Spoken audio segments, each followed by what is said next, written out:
Good afternoon, everyone, and welcome to Live at 4. It's Friday. It's Friday. It's not as fun without Susan. She really leads the team. Michael Bruno's not here today, so yeah. But It's anyway, Friday. it's Friday. Amanda Catania is sitting in for Susan, who will return on Monday. We made it to Friday. Woohoo! Yep. CNews What's making news on this day as the downtown continues to experience more flooded streets. Madison and Dane County officials are preparing for additional rain. And torrential rains are inundating Hawaii's Big Island as Hurricane Lane slowly turns its way through the state. And Senator John McCain has elected to stop his cancer treatment. American political leaders, both parties, are paying tribute and offering prayers. That is sad news, indeed. Let's take a look outside. Cloudy, kind of cool, but so far. Yeah, it hasn't been that bad. It's been kind of a gross day, but not that bad. The turkeys are enjoying it. They are all over my neighborhood, and they're always, and the horses? They're so well, big. this is Animal Farm here. Watering hole. Watching the rain. The Weather Words and Chris Reese is doing just that in the backyard. Dry right now. It is dry right now, which is certainly good news. That's what we want to see. Thankfully, a lot of the rain that we've had so far today has been more so on the light side of the spectrum. Now, of course, we are watching for that chance of some heavier rain later on. Here's a live look downtown right now. Some low-level drizzle being picked up. We kind of have the same thing happening outside right now here at the station. It's not really one that is going to show up on the radar. 64 degrees right now, mostly cloudy. If you are not getting in on any of the drizzle, those dew points inching up a little bit. We are seeing a bit more moisture kind of edging into the region, and that'll be in here later on tonight. So here's high resolution Doppler right now. You see there's no real rain over us here in Madison, but we do have more showers and thunderstorms to our north and some additional showers back to the west. So we'll keep a close eye on those as we go through the next several hours. Here's future Doppler tracks showing that we may see some more showers begin to develop. In fact, some of those could be on the heavier side as we get you into the overnight hours, but they will move through very quickly. We won't have to worry about them just sitting over the same spot for hours and hours. So while we're not too concerned about that, nonetheless, we do have to watch it because we do still have that flood warning for the isthmus going on as they continue to drain some of the water into the rivers there. So that is what we're going to be watching as we continue to go through the night. Here's one of our traffic cameras at Johnson Street. Of course, they are still diverting traffic in that area with the flooding that is taking place downtown. The Beltline already full of backups as we go into your Friday commute. Also seeing some backups downtown, of course, with the roads that are closed. Traffic is going to be a bit worse in those areas. Across Dane County, for the most part, the interstates and major highways do run smoothly at this hour, guys. Okay, Friday afternoon and flood and closed streets, not a good combo. No. Absolutely. All right, Chris, we'll check back in a few minutes. First at 4, estimates of damage from this week's record rainfall will be more than $100 million. That from Dane County Executive Joe Parisi, and that figure, $108 million, is for public and private property and does not include repairs to roads, which will push that figure even higher. So far, the county has received almost 1,000 individual reports of private property damage. And the city of Madison is preparing for the worst, but hoping for the best case scenario heading into the weekend. Mayor Paul Soglin provided updates to the city this afternoon about everything from road closures to water levels. Rose Schmidt is live on the isthmus to tell us how the city is preparing and what you should do. Rose? That's right. Well, first and foremost, Mayor Soglin says that the city is watching the lake levels closely, and depending on how much rain we get over the next couple of days, that will likely decide what actions the city takes, if any, on the isthmus. Now take a look. The latest video from Sky 3 shows Tenney Park covered in water as the Yahara River overflows its banks. The rest of the water downtown is the result of storm sewers at capacity. Mayor Soglin says East Washington Avenue will likely continue to have at least one lane closed, but city officials are prepared to close the street completely if water levels rise. They handed out flyers to 1,700 households today to make sure they understand that they are in danger of flooding. The city is not issuing parking tickets during this time, and city parking garages will be open during certain times with no fees. Soglin says there is some good news, though, saying so far things are going better than anticipated. County releasing water from Lake Mendota. Lake Mendota is down about an inch, and Lake Monona is up about 2 inches. And we'll have to see in the next 24 hours how much rain is delivered. Soglin says 40,000 sandbags have been filled so far. Inmates, volunteers, and members of the National Guard will all be filling sandbags today, as well as business owners on the isthmus. And Mayor Soglin says the worst case scenario for this area would be that it gets 5 inches or more of rain. And he says if that were to happen, then they would have to evacuate those 1,700 households at least, if not more. But again, that's worst case scenario, and more likely we won't see that much rain. All right, we're hoping that does not happen. Thank you so much, Rose. And while floodwaters have receded in much of western Dane County, the wreckage left behind remains. And when it comes to the cleanup, many don't know where to turn. That's why a multi-agency resource center is open in Maizomanie, giving residents with flood damage a place to start. Our Madeline O'Neill is live there with more. Hi, Maddie.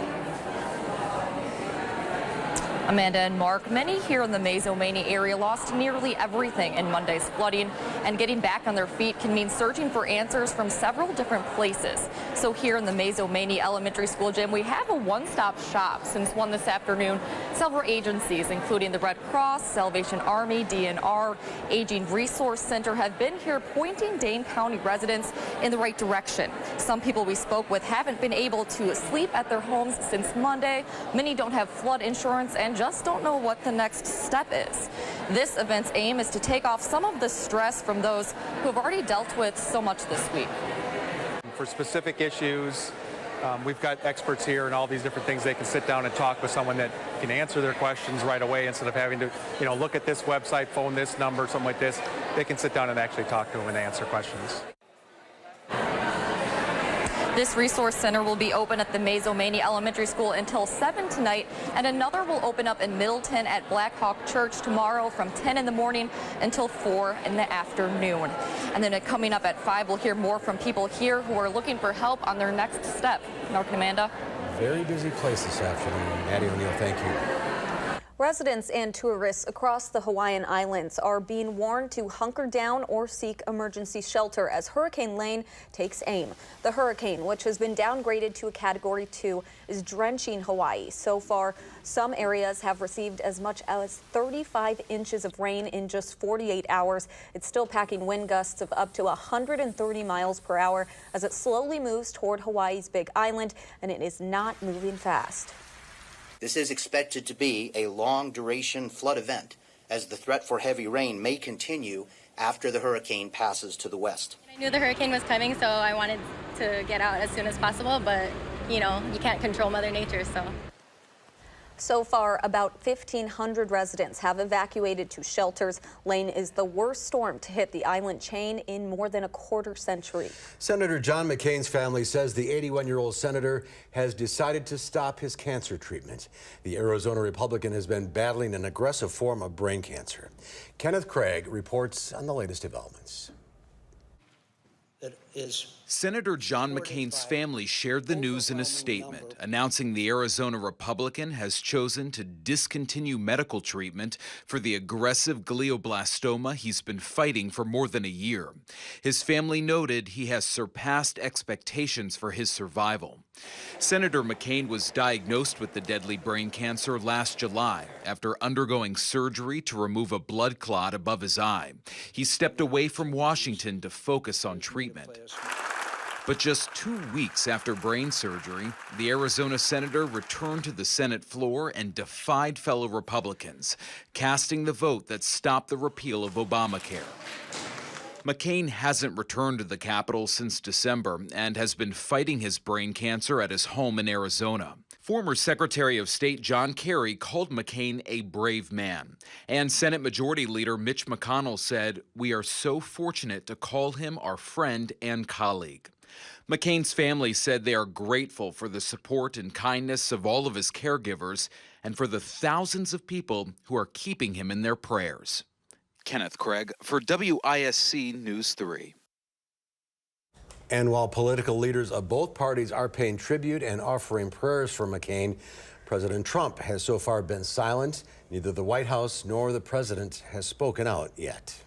Federal prosecutors have granted immunity to the chief financial officer of the Trump Organization. It's part of an investigation into hush money President Trump's former lawyer paid to the publishers of the National Enquirer to buy and then kill the stories of two women who claimed they were intimately involved with the president. Federal prosecutors have given Trump Organization CFO Allen Weiselberg immunity, and documents from Cohen's guilty plea indicate another ally of President Trump is also helping prosecutors. David Pecker, the CEO of the National Enquirer's publisher, was reportedly given immunity to discuss the stories from those two women.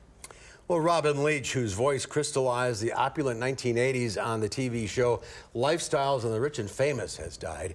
Leach gave frenzied descriptions of yachts, mansions, and private jets in his English accent on the syndicated show that ran for a decade. He signed off by hoping viewers would have champagne wishes and caviar dreams, a phrase that became a cultural touchstone. Robin Leach was 76 years old. Speaking of champagne wishes, a new study could drive you to drink, but you shouldn't. Researchers studied drinking habits in 195 countries over 16 years and found consuming any amount of alcohol is more likely to do harm than good. But more on that when Live at 4 continues.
A new worldwide study says giving up drinking completely is the only way to avoid the health risk associated with alcohol. Despite recent research showing light to moderate drinking reduces heart disease, scientists found just one alcoholic drink a day increases the risk of developing one of 23 health problems, including cancer. The Global Burden of Disease study revealed about a third of the world drinks alcohol, and 2.8 million people die each year because of booze. Romanian men have the highest consumption of 8 drinks per day. Professor Saxena says alcohol advertisers need to stop glamorizing drinking or the next generation will suffer. Stocks saw some solid gains on Wall Street as the Fed's hint of a gradual interest rate increase. The Dow Industrials added 133 points to end the week at 25,790. The NASDAQ Composite Index gained 67, and the S&P 500 closed at a record high, going up 17 points. It's now in its longest ever bull run in history. Well, as we mentioned a few minutes ago, Hurricane Lane is barreling down toward the Hawaiian Islands, dumping torrential rains. This is the first major hurricane to hit the islands in a quarter of a century. Derek Herndon, a researcher at the UW, specializes in the study of hurricane intensity using satellite data. Welcome. Thank you for being here today. Thank you for having me. So tell us a little bit about Lane. Lane's a little bit unusual in that it is, we think, one of the strongest storms to approach the Hawaiian Islands in our record. So it's not unusual to have storms near the Hawaiian Islands, but to have one this intense at the Category 4, Category 5 intensity is a bit unusual. And also the track's a little unusual coming from the south. Typically these storms come from the east, pass well south of the islands, and then weaken. So the storm is unusual in terms of its intensity and also the fact that it's making a direct approach on the islands. And last year we saw Harvey and Irma and Maria, huge storms that again moved very slowly. Is this a trend or an anomaly? We believe that it's a trend. So a paper was published earlier this year that looked at how hurricanes might be slowing down. And the problem with that is that you have these hurricanes that have all this moisture contained in them, and the slower the storms move, the more rainfall they're going to basically produce. So we saw that very much with Harvey, with record-producing rainfall in Texas. Lane at the moment is just crawling along at about 2 miles per hour, so that kind of fits what we think, where the storm is moving very slowly. And then you also have the added impact of the high terrain of the mountains there, which really wrings the moisture out of these storms. So we're looking at rainfall possibly of 20 to 40 inches on some of those islands. Wow. So what can you learn when you're looking at that satellite imagery? What can you see from that? Well, one of the things we use the satellite imagery for is to basically locate the center of the storm, because that allows us to know where the storm is moving. And then we also use the satellite data to estimate the intensity of the storm. So most of the storms that are produced on the planet, we use satellite data to analyze the structure and the intensity of these hurricanes or typhoons if they're in the Western Pacific. So in the case of Lane, we actually had aircraft flying into the storm, but because the aircraft were flying out of Hawaii, they had to stop operations. So the Hurricane Center there in Hawaii is basically using the satellite data, and some of the products that are produced at the university actually are being used to estimate the intensity of Lane. And we see, when they start forecasting and tracking hurricanes, you see that cone. Right. And using those satellites, that helps predict all of these different paths that you see? The satellite data is primarily used to feed data into the computer models which produce those tracks. So think about over the ocean, we don't have a lot of observations, maybe an island here or a ship there, vast areas where there's no data, so the satellite data is very important in terms of providing the observations for the models that produce those tracks. Are we getting better at that? We are actually getting better at that. We can really show fairly solidly that we've improved our ability to forecast where hurricanes are going to go, where they're going to make landfall. Now, Lane's a little bit of an anomaly in that regard, in that its forecast track is very complicated, and that the storm is moving towards the islands but is expected to make a very hard turn to the left towards the west, and it hasn't made that turn yet. We think it'll happen in the next 24 hours or so. That's going to be key, because if it keeps going, it'll basically move right over the islands, but if it moves to the west sooner, then it'll avoid a direct landfall on the islands. But so a little more uncertainty there. It's moving so slowly. Why is that? The reason it's moving slowly in this case is that the steering flow above the hurricane is basically what we call collapsed. Typically these storms are steered by the trade winds, which move towards the west at this latitude, but those winds have basically weakened over the storm and caused it to kind of stall. And an upper level area of lower pressure off to the west of the storm is kind of pushing it north now, just kind of drifting north very, very slowly. But we think that eventually the storm will basically be sheared in half. The top part of the storm will go one way, the bottom half will go the other way.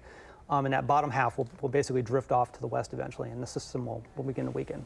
That's the best hope. That is the best hope. We really hope that the storm will weaken. We still think there'll be heavy rainfall, but in terms of wind impacts and storm surge, there will be an issue. There will probably be some damage and some power outages, but as for having a Category 4 hurricane hitting that area, that looks unlikely at this point. The storm should continue to weaken. That's the good news. Good. Yes. And it's Mother Nature. You never know. It's very true. Derek, thanks for being with us today. Very fascinating work. Thank you. Thank you for being with us. There's more to come at 4. If you're going to lie about something, don't do it on your resume. This was one mistake a lot of job applicants make, and it's not the only one. Hiring managers share the biggest mistakes people make on their resumes. I'm Courtney Tadowski. We'll also look at some of the most outrageous lies job seekers have told.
Take a look at this. The Stanley Hotel in Estes Park, Colorado, had a guest this week that definitely did not have a reservation. A black bear was caught wandering through the lobby. It stands on a coffee table, then strolls past the front desk.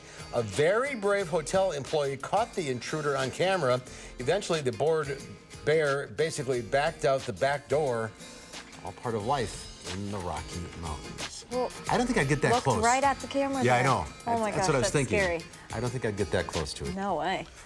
Well, it is Friday, August 24th, and it is Can Opener Day. There's a 50-year span between the invention of canned food and the invention of the can opener. That doesn't make a lot of sense, Yeah. does it? You just had to stab Chisel, it, yeah, I guess. yeah. It's also National Waffle Day. Today, the anniversary of the first U.S. patent for a waffle iron. It was issued to Cornelius Swarthout in 1869. Officially, a waffle needs to be level dough or batter cooked between two hot plates. And it's weather complaint day. Everyone, it seems, no matter where they live, all have some sort of complaint about the weather. Or the weatherman. Yes, that's one that happens. Some of my favorites that I've heard.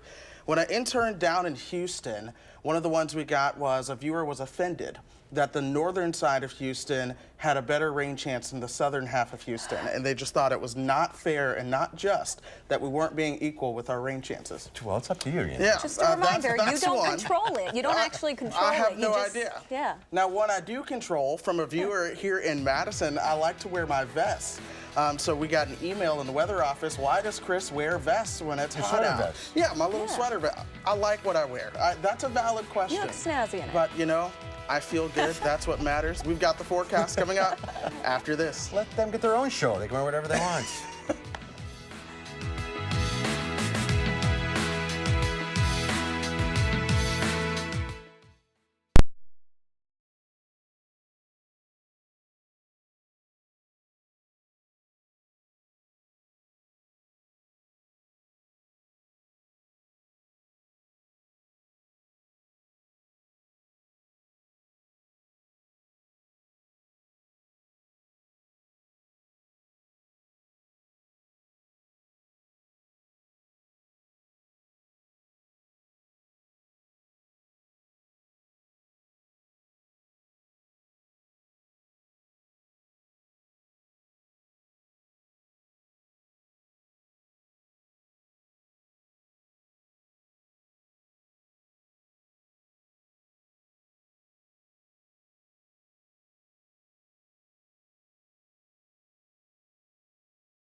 Good afternoon. We have been looking at some of the rain on radar as we've gone through the day. For the most part, the rain's been light so far this afternoon, so that's good news. Some heavy rain up across the North Woods as of now, but we have seen some damp but primarily dry hours as we've gone through this afternoon. So far, the high today only making it to 67 degrees. We've had a lot of cloud cover and a lot of low-level moisture, helping to keep things on the cool side of things. 64 right now, a little shower just moved through and actually cooled down some of those temperatures at the airport. Mostly cloudy. Dew points have gradually edged upward a little bit. We're seeing a bit more moisture move into the region, and that'll be the case as we go through the overnight hours as well. We've also seen a few showers pop up across Grant County as of now over the past 3 hours or so. They aren't major or anything at the moment, but we could see some additional showers popping up as we go through the next 3 hours. Some of them at least have the chance of being on the strong to severe side everywhere in this green. The better chance is going to be across southern Minnesota and through portions of central and eastern Iowa. I'm not too concerned about us getting any severe storms here. Part of that's because we've been so cool today. That has a lot to do with the cloud cover that we've really just had in place all day. When you have a lot of cloud cover, those cooler temperatures, it's really hard to get any kind of instability for a severe thunderstorm. But nonetheless, we have had some showers around with that, and we're going to continue to watch that shower chance as this essentially region of low pressure continues to work its way closer to us. Now, as we go through the next several days, we'll have another rain chance coming in as we get into Sunday and Monday. That does pose the potential for some additional heavy rain. We'll watch that. More rain chances coming in as we get you through Tuesday and into your Wednesday as well before we get a little bit of sunshine in here. We're going to keep a very close eye on that Sunday system. Already from 3 days out, we do have a level 2 out of 5, a slight risk for some strong to severe thunderstorms associated with that one.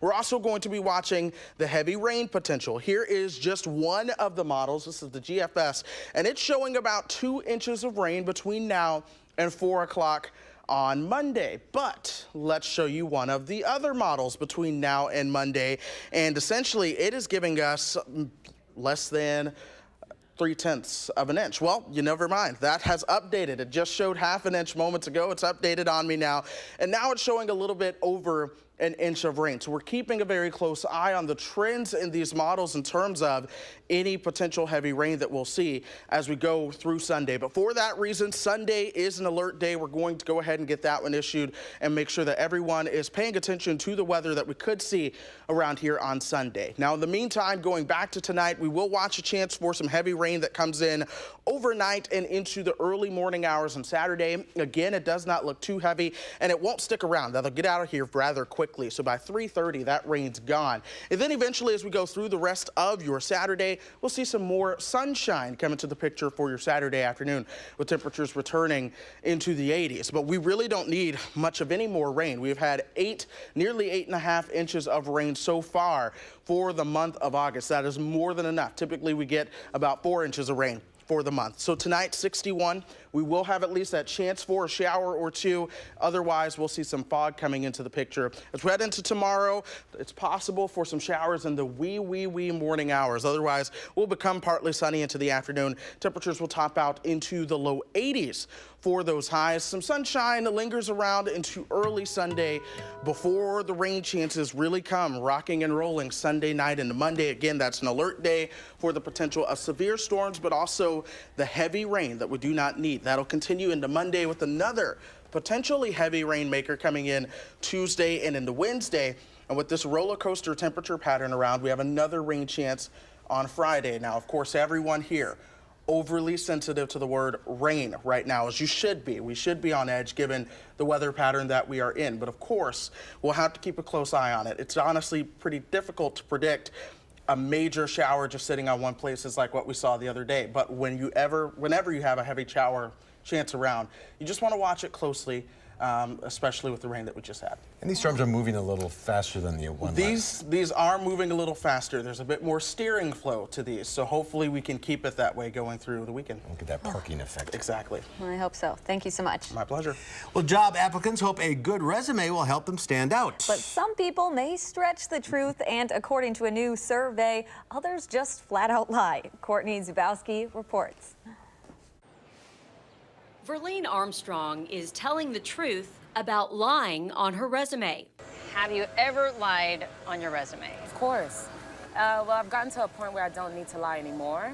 Melanie Costriza is also coming clean. So I always say that I'm proficient in Microsoft Excel, and I can hardly open it. And they are not alone. According to a new Career Builder survey, 75% of hiring managers have spotted a lie on a resume. If you're caught in a lie, you're not going to get the job. People embellish on their resumes. I mean, that's common, but it's when you go too far. People are trying to stand out. They're trying to get the attention of employers right now, and unfortunately, they're being remembered for the wrong reasons instead of the right reasons. It's not only lies, but also mistakes that could stop you from getting a job. The top ones include typos and bad grammar, unprofessional email addresses, resumes with long paragraphs, and no cover letters. Hiring managers also shared some of the more outrageous resume errors job applicants have made. One person listed 40 different jobs in a single year. Another wrote out an extensive arrest history. And one said, "I do not like babies or puppies." Melanie included on her resume that she could tap dance. I don't mean to put you on the spot, but I need to see you tap dance. Tap dance? Okay, Yeah. let's see.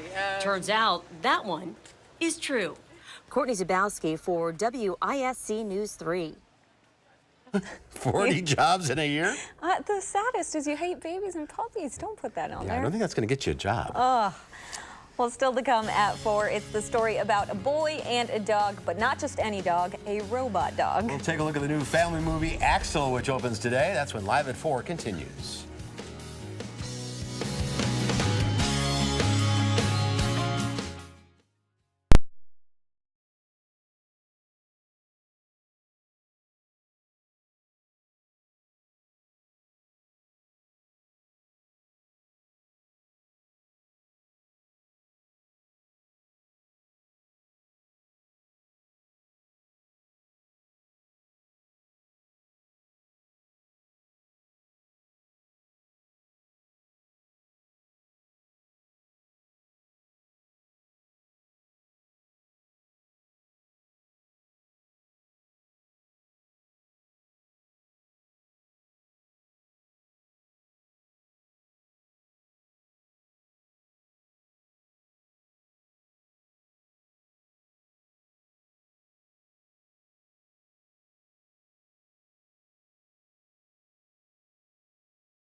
Taking a look outside at downtown, I can see. Looks like it might be raining. Yeah, it does not look nice out. No, it doesn't. The well-worn plot of A Boy and His Dog gets a high-tech update in a new family film opening this weekend. David Daniel takes a look at the new movie Axel. The hell are you? That's Axel, a robotic dog designed for battle. Introducing Axel, the latest in military protection, featuring facial recognition, onboard weapon systems, and owner pairing capabilities. But he runs away from his creators and pairs with Miles, played by Alex Newstetter. He and Sarah, played by pop star Becky G, vow to protect their new canine companion. Hey, you want to play? All right, let's go. Miles is a motocross rider, though stunt riders provided the film's acrobatics, to Newstadter's disappointment. I didn't have too much moto experience, and I don't think the film really wanted to take any chances, so I wasn't allowed to do... You wanted to very badly, Yeah, though. I was very persistent, but it didn't give me any leeway. But now I ride quite a bit, and I love it, yeah. They also came to love Axel himself, even forgetting he was a combination of robotics and puppetry. But it just became really real to us, and we all just huddled around and loved this dog, just like it was one of our own. You know, when you speak to dogs and you kind of change your voice and their heads kind of tilt, you know, and they're trying to read you, like he would do that. Yeah. It was like so amazing. It was very, very real. I need to know what it's doing. It's evolving way beyond expectation. It's my dog. I want it back. We're in this together. In Hollywood, I'm David Daniel. Axel opens today. I don't know. Looks kind of It good. looks interesting. We'll find out what Will Loper thinks about it on Monday. Well, he's called the Authentic Illusionist. His name is Jay Owenhouse. And he brings his show to the Overture Center this evening. We'll find out what you can expect to see or not see when Live at 4 continues.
Good afternoon. Of course, we are tracking the traffic for you as you begin your Friday evening commute. Here is live at 1st Street and Johnson. Of course, they are still diverting traffic there where the water from the Yahara River is flooding Johnson at the moment. Now, of course, we are seeing a few raindrops on the camera as well. Here are more backups as you go downtown up 151 and over towards John Nolan.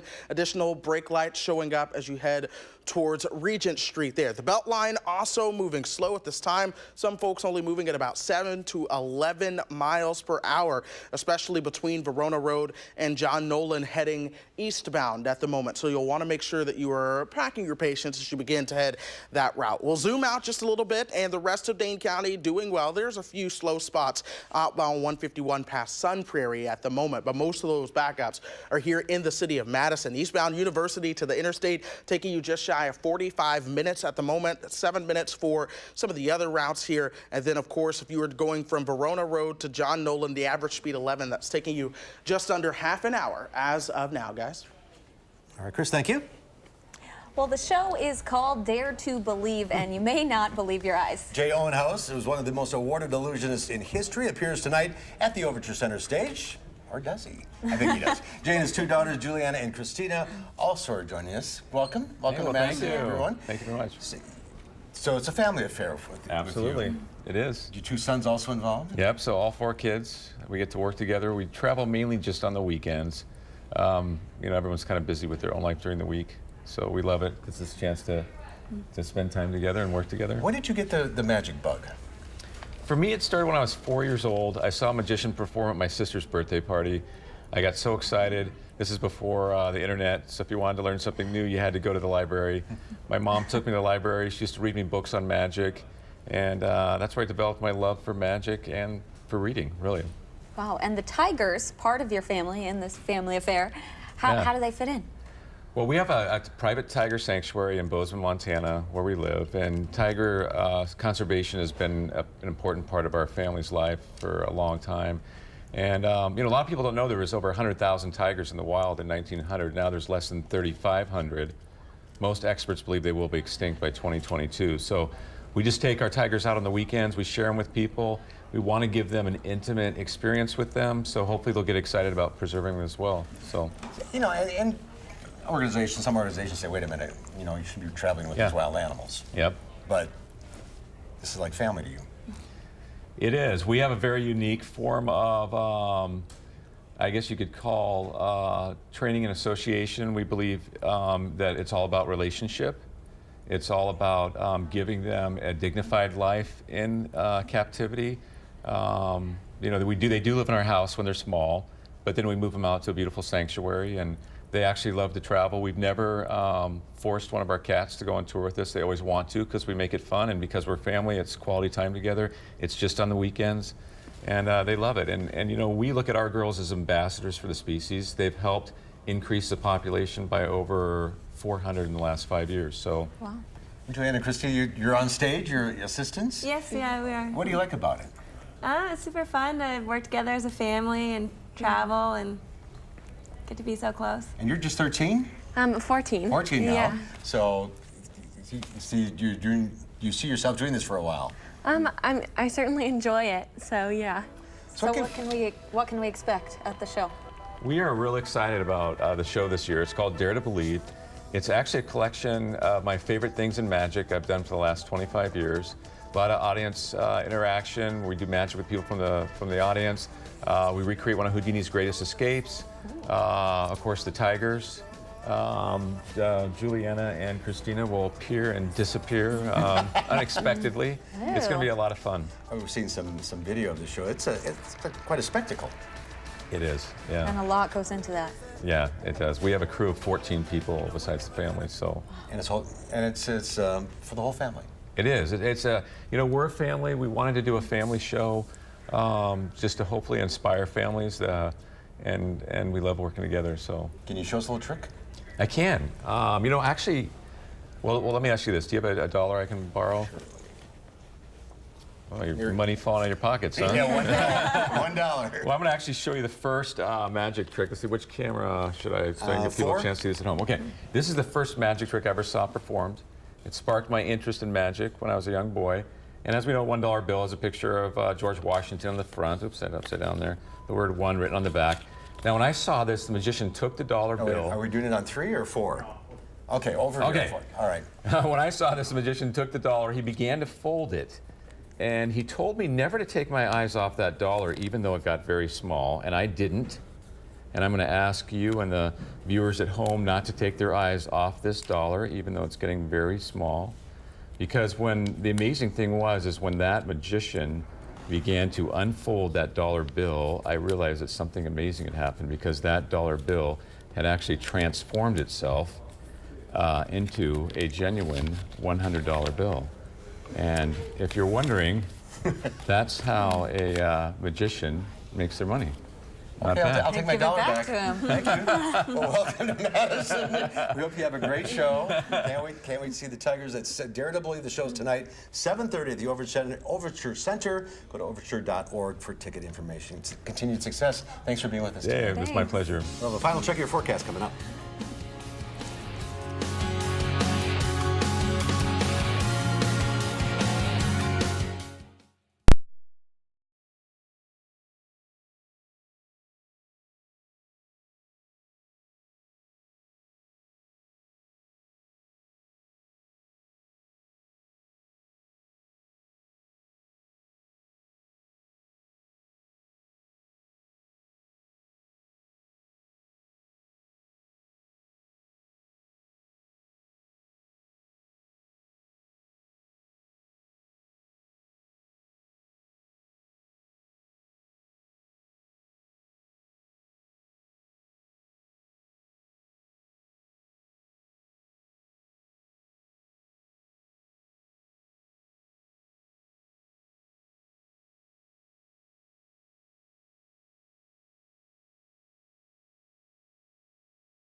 All eyes on the skies for the next few days. That's right. All eyes are on the sky. We'll have a chance for some showers overnight as temperatures fall into the 60s. Some of those could be heavy, but I'm not too worried about that this evening and overnight. We'll see a low right around 61 degrees. Into tomorrow, we'll see more sunshine, but Sunday and into Monday, that's an alert day already, watching not only the chance for severe storms, but a few inches of heavy rain is possible then as well. All right, just keep an eye on Something that. to look out for. Absolutely. All right, thank you. Chris. Monday on Live at 4, our film critic Will Loper will tell us what he thinks of the movie The Happy Time Murders. It's not for kids. No, don't let the puppets fool you. And nutritionist Donna Wyoffen and her grandson whip up some healthy after-school snacks. That's Monday on Live at 4. We'll be right back.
As the dog days of summer come to an end, we know of two pups who are not slowing down. Lola and intern Louie have the best animal stories of the week in this edition of Lola's Lowdown.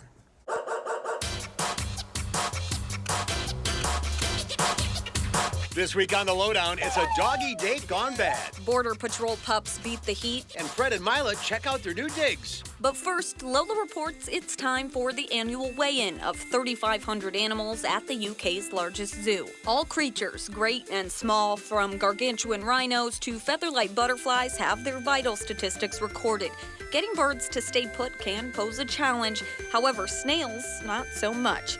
And these meerkats didn't seem too thrilled with the whole process. Behave yourselves, guys. Meet Fred and Mila. They are among the most popular animals at Germany's Cologne Zoo. The couple's checking out their new home, which consists of two areas connected by an overhead passage. It leads right over the walkway, so Fred and Mila can sometimes climb right over the heads of the zoo's guests. Red pandas have been classified as an endangered species by the International Union for Conservation of Nature. There are less than 10,000 mature red pandas left in the wild. Border security dogs in the Ukraine are sporting some styling socks this summer. They're heat-resistant socks to protect their feet from the hot pavement during a long day of service. The socks have a dual purpose. They not only protect dogs' tender paws, but also prevent them from scratching cars with their nails. The dogs were initially unsure of the socks, but once they got used to them, it was all systems go. In fact, the dogs now refuse to perform their duties without wearing them. And get this, some 70% of illegal trafficking of goods across the border is revealed thanks to these sock-wearing warriors.